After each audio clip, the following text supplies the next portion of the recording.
அனைவருக்கும் வணக்கம். திருஞான சம்பந்த ஜோதிடர், அரியலூர் மாவட்டம். இந்த எண்கிணறு பிரகாரம் தான்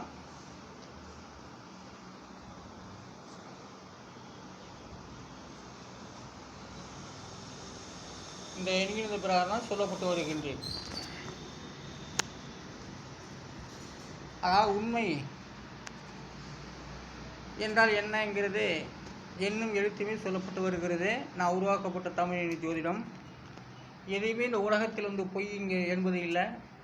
நம்ம வார்த்தையினால் பொய் தான் சொல்கிறோம். ஆனால் இருந்தாலும் என்னும் எழுத்தும் சேர்ந்து பொய் சொல்வதில்லை என்பதை இந்த வீடியோக்கள் மூலமாக ஒரு கண்ணோட்டமாக நாம் தெரிந்து வருகின்றோம். அதனால் இந்த எண்களிடம் அறிமுகப்படுத்தப்பட்டு சொல்லிட்டு வருகின்றேன். இந்த வீடியோ மூலமாக பல நன்மைகளாக உண்டு என்பதையும் தெரிவித்துக் கொள்கிறேன். ஆகையால் இந்த வார்த்தடிப்பில் உள்ள எண்ணும் எழுத்தும் இன்று கும்பகர்ணன் 7 எழுத்துக்கள் எண்கணிதம் 379196 இதையெல்லாம் கூட்டினாக்கா 41. அது விதிங்கிறது 5. அதாவது கும்பகர்ணன் அவருடைய விதிங்கிறது 5. கும்பகர்ணன் 6 மாதம் தூங்குவான், 6 மாதம் எழுந்திரிச்சு போர் சண்டை அண்ணனுக்காக வேண்டி செய்வாப்புல. ஆனால் அது பெரிய ஒரு கும்பகர்ணன் நிறைய சாப்பிடுவாப்புல. மாமிசம், சைவம், அசைவம், சைவம் எல்லாம் கலந்து ஒன்றா அடித்து வயிறு நிறைய சாப்பிட்டு அருமையாக தூங்கப்புல. 6 மாதம் முடிஞ்சு போச்சுன்னா அழகாக எழுந்திரிச்சு போர் சண்டைக்கு போவாப்புல. அண்ணன் சொல்கிற ராவணன் சொல்லக்கூடிய வழிக்கெல்லாம் போய் போர் நடத்துவாப்புல, சண்டை யுத்தங்கள் செய்வாப்புல. அதில் அப்படிப்பட்ட ஒரு கும்பகர்ணனுடைய எண்கணிதம் 5 தான். ஏன்னா 1, 5, 9 என்பதெல்லாம் ஒரு நேரம் தீக்கிடும்.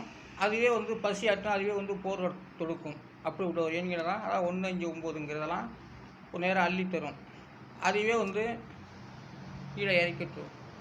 ஆனால் மற்ற எண்கள் அப்படி செய்யாது. ஏற்றுன்னு தான். அதில் இந்த 5ஆம் இடத்துல வித்தை ஸ்தானத்தில் பஞ்சமாதிபதி இடத்துல தான் கும்பகர்ணனுடைய விதியன் அமர்ந்திருக்கிறது. கும்பகர்ணனுக்கு என்ன தேவைப்படுமோ அந்த 5வது விதியன்னு தான் அவருக்கு அறிவை ஊட்டுகிறது, தெளிவாக்கப்படுகிறது. அவருக்கு தூக்கத்தை கொடுக்கறதெல்லாம் அந்த 5வது விதியன்னு தான். என்ன செய்யணுமோ கும்பகர்ணனுக்கு அந்த 5வது விதியன்னு தான் நெற்றியில் இறங்கி கண்ணோட்டமாக எத்தனை அண்ணன் சொன்னது என்னென்ன அப்படிங்கிறத நினச்சி பார்க்கறதெல்லாம் அந்த 5வது விதியன்னு தான். சரி, அடுத்தது குலமகளுக்கு செல்வோம். குலமகளுக்கு 5 எழுத்து 3414 குலமகள். அதையெல்லாம் கூட்டினாக்கா 13. குலமகள் விதி என்கிறது 4. குலமகள்னால் தன் மகள் தான், அந்த குளத்தில் பிறக்கக்கூடியது குலமகள். குலமகள்னால் எல்லாம் குலமகளாக வந்துட முடியாது. குலமகள்னால் அந்த குளத்தில் பிறந்தவங்களுக்கு நல்வழி காட்டக்கூடியது. ஒரு இசையில், ஒரு நாட்டியத்தில், ஒரு பந்தயத்தில் வெற்றி பெற்று வருவது தான் அது குலமகள். அப்போ தான் அந்த பெண் குலமகள் ஆகிறாள். அந்த சமுதாயத்தில், அந்த வர்க்கத்தில், அந்த ஊரில் அந்த பெண் ஜெயிச்சு வந்துட்டாக்கா அது குலமகள். அந்த ஊரில் உள்ளவங்க எல்லாமே குலமகள் ஆகிடாது. அதுவும் குலமகள் தான். யார் வெற்றி பெற்று ஊருக்கு நன்மை செய்து தருகிறார்களோ அவர்கள் குலமகளாக ஆகிறார்கள். அதுதான் அதோடைய விதியின் 4. குலமகளுடைய விதியின் 4. ஊருக்கு புகழ் தேடி தருது, மாவட்டத்துக்கு புகழ் தேடி தருது, மாநிலத்துக்கு புகழ் தேடி தருது, தேசத்துக்கு புகழ் தேடி தருதெல்லாம் அது குலமகளை செய்யுது. அப்போ அதிலே சாதி சமுதாயத்தில் பிறந்து அவங்க உயர்ந்த ஒரு விருதுகளை பெற்று தருவதெல்லாம் அது குலமகளையே சாரும். அதுதான் விதியின் 4. குலமகளுடைய விதியின் 4. 4வது என்ன நாதாரி பையன் 124 என்னெல்லாம் சொல்ல முடியாது. அதிலே நல்லது இருக்குது, கெட்டது. அவங்கள பழக்க வழக்கத்தை பொறுத்தல ஒரு கெட்ட பழக்க வழக்கமாக இருந்தால் 124 தான். நல்ல வழக்கமாக இருந்தால் அந்த குலமகள்லையும் குலமகன்லேயும் வராங்க. அதனால் நல்ல ஊருக்கோ சமுதாயத்துக்கோ நாட்டுக்கோ நல்லது செய்தி தரவங்களாம் குலமகள் ஆகிறாங்க, குலமகனாக வராங்க. அதனால் அதோடைய விதி என்கிறது 4. தூக்கம் பாருங்கள், தூக்கத்துக்கு வந்து 4 எழுத்து. அந்த தூக்கம் 7 7 1 7 தூக்கம் இதெல்லாம் கூட்டாக 22. அந்த 4வது விதி எண்ணிலே வருது. யாருக்கு பாவக்கிரகங்கள் அந்த 4ஆம் இடத்துல எந்த கெட்ட கிரகம் இருக்குதோ அதை வச்சு. அதனால் அந்த விழிப்புணர்வு இல்லாமல் தூங்கிக்கிட்டே இருக்கிற பேர் வந்து 4ஆம் எண்ணையும் குறிக்குது. அதுதான் தூக்கம். தூக்கத்தை வந்து தருது அந்த 4வது விதி எண். ஒருத்தர் வந்து கடையில் விட்டு உட்கார உடனே தூக்கம் இருக்குது. அந்த 4வது எண்ணு தான் மற்றவங்களுக்கு வந்து தூக்கத்தை ஏற்படுத்துறது. அதனால கெட்டதும் இல்லை. அந்த 4வது விதி எண்ணு தூக்கம் தூக்கத்தை கொடுக்கும். 4வது விதி எண் அது சார்ந்து வருது. தூக்கத்தை ஏற்படுத்துவது அந்த 4வது விதி எண். விழிப்புக்கு வந்து 4 எழுத்து. 6 7 6 2 விழிப்புனா விழிப்புணர்வு தான். அதோடைய விதி என்கிறது 3. விழிப்புக்கு 3 வருகிறது. 3ஆம் இடம் வந்து நல்ல யார் தூங்கினாலும் அந்த விதி எண்ணுங்கிறது விடாது. எழுந்துடா வேலையை பாடுறா, மூஞ்சி முகத்தை கழுவிடா, பல்ல விளக்கடா, கண்ணை தொடடா, போ படிக்க போ, வேலைக்கு போ, கிரிக்கெட் விளையாட போ, பாஸ் பண்ணு, டிஎன்பி பாஸ் பண்ணு, நீட்டர் பாஸ் பண்ணு அப்படிங்கிறது தான் விழிப்பு. அதாவது 3வது விதி எண். அது 3வது விதி எண்ணில் வருகிறது. தீபத்துக்கு வந்து 3 எழுத்து. 6 9 7 இதெல்லாம் கூட்டாக 22. அதோடைய விதி என்கிறது 4. பாருங்கள், தீபம் 4வது விதி எண்ணை குறிக்கிறது. 4 இடத்துல கெட்ட கிரகம் பாவக்கிரகத்தை பொறுத்துல தான் அதோடய பலன்கள் வந்து அமைகிறது. 4ஆம் அதிபதி எங்கே இருக்காரோ அந்த வீடு கொடுத்தவன் அவன் எங்கே இருக்காரோ அதையெல்லாம் பிரித்து சொல்லி அது தீபத்தில் வருகிறது. அது தீபம் 4வது விதி எண்ணில் வருகிறது. தூக்கத்துக்கு 4 தான். ஆனால் அந்த 4ஆம் இடத்தை வந்து அவங்களுக்கு விழிப்புணர்வு ஏற்படுத்துவதும் அந்த 4வது விதி எண் தான். தூக்குங்கிறவனையும் தீபம் தான் எழுப்பிடும். அவன் இதய கமலத்தில் சென்று கடவுள் வந்து நம்ம இதயத்திலே தோன்றுவார். காலை நேரத்தில் ஒரு மனிதர்களுக்கு இந்த இரவிலே கடவுள் வந்து இதயத்தை தோன்றிடுவார். மலர் ரோஜா மலர் போல் இருக்கும் அவர் இதயத்தை தோன்றும் போது. அதுபோல் தீபங்கிறது அந்த தூங்குறவனுக்கு வந்து மிக ஜோதியாக அந்த 4வது விதியன் ஜோதியாக தீபமாக அவளுடைய நெஞ்சில்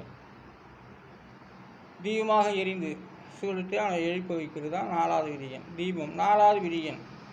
தூங்குறவனை எழுப்புறதும் 4வது விதியன்னு தான். ஆனால் தீபம் ஒரு அழகான அற்புதமான ஜோதியாக தெரிய வேண்டும். தன்னுடைய இதயத்தில் தன்னை மலர் அப்படியே தீபம் மலர்கள் ரோஜா மலர்களைப் போல் அது ஜோதியாக தெரியும். அதான் தீபம் எரிய வேண்டும், அணையக்கூடாது. அணைஞ்சு போச்சா அவன் நெஞ்சு அணைஞ்சதாக அர்த்தம், கஷ்டத்தை கொடுக்குற மாதிரி அர்த்தம். தீபம் நன்றாக எரிய வேண்டும். அப்போ அடுத்து வந்து கறவை மாட்டுக்கு வந்து 5 எழுத்து வருகிறது. 5 எழுத்து. இப்போ 1 8 9 8 7 கறவை மாடு இதெல்லாம் விதியன். அதை கூட்டாக 33. அதோட விதியன்கிறது 6. அப்போ பாருங்கள், நம்ம கறவை மாட்டுக்கெல்லாம் 4ஆம் இடத்தை தான் சொல்கிறோம். ஆடு வாங்கலாம் மாடு வாங்கலாம். இப்போ ஒரு இதில் வந்து நான் குதிரைக்கெல்லாம் சொல்லியிருக்கேன். அதில் குதிரைக்கு இப்போ கறவை மாட்டுக்கு எப்படி சொல்கிறோம் அப்படின்னாக்கா எல்லாமே கறவை மாட்டு 4ஆம் இடம் தான் சொல்கிறோம்.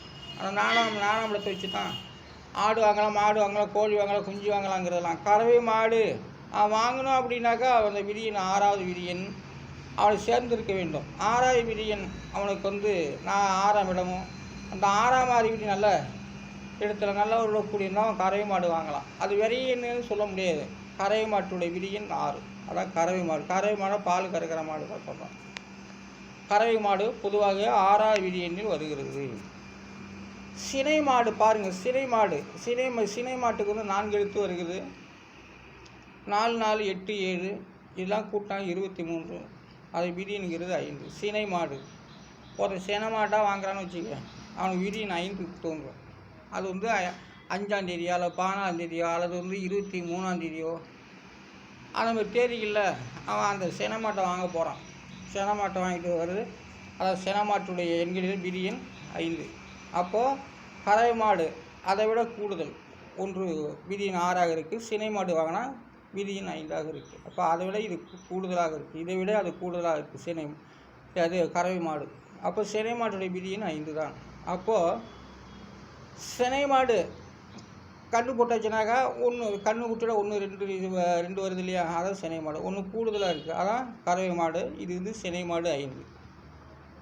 கறக்காத மாடு. கறக்காத மாடுனா ஒன்று. கறக்காத மாடுனா கன்று போட்ட மாடு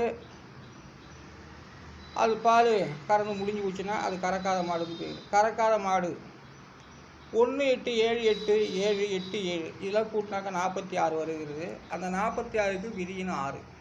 46 9 வகுத்துட்டா 1 தான் வரும். அப்போ இங்கிலீஷ் நீங்கராட்சி போல் கூட்டினாலும் விதியின் 1 தான் வரும். கறக்காத மாடு பால் கறந்த மாடு நின்று போச்சுல, அதுக்கு தான் கறக்காத மாடுன்னு சொல்லுவாங்க. 2 கன்று போட்டு 3ஆவது கன்று செனை இல்லாமையும் இருக்கும், அதுக்கு தான் கறக்காத மாடுன்னு பேர். கறக்காத மாட்டுடைய விதி என்கிறது 1. 1னாக்கா அது 1 தான் ஒரு அது அது வந்து கறக்காத மாடுன்னு பேர். அதனுடைய விதியின் 1 தான். அப்போ ஆதி எந்தம் என்றதுக்கு வந்து 6 எழுத்து வருகிறது. 6 எழுத்து 8 8 2 5 7 7 இதெல்லாம் கூட்டாக்க 37. அதோடைய விதி என்கிறது 1. ஆதி எந்தம். ஆதி எந்தோட விதி எண் 1. ஆதி எந்தம்னா தான் ஜோதிடர்களுக்கு தெரியும். ஆதி எந்தம் பரமபுண்ணிய நாழிகை அப்படிங்கிறது அது 37 வருகிறது ஆதி எந்தம்.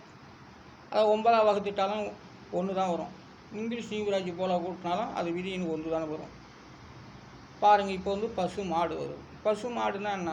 பசு மாடு அதாவது பருவமான மாட்டுக்கு பேர் வந்து பசு மாடு அப்படின்னு கணக்கு. பசு மாடு 4 எழுத்து பசு மாட்டுக்கு. 9 5 8 7 இதெல்லாம் கூட்டாக்க 29. அது விதியின் 2. இப்போ பசு மாடு பருவத்தில் உள்ள மாடு அப்படிங்கிற கணக்கு. அதனால் வந்து வார்த்தை அடிப்படையில் என்கிற சொல்லப்பட்டு கொடுத்திருக்கின்றேன். ஆனால் இது வார்த்தை அடிப்படையில் தமிழுக்கு 247 எழுத்து. அந்த 247 எழுத்துக்கும் தனித்தனி எண்கிறது கொடுக்கப்பட்டு இதை வார்த்தை அடிப்படையில் ஜாதக பலன் உண்மையா பொய்யா என்பதை உறுதி செய்து ஜோதிட பலனுக்கும் தமிழ் வச்சைக்கும் இந்த தமிழ் என்கிறது ஜோதிடம் அவசியம் தேவைப்படுகிறது. ஆகையால் நான் அரியலூர் மாவட்டம் திருஞான சம்பந்த ஜோதிட தமிழ் என்கிறத வள்ளுவர். நன்றி, வணக்கம்.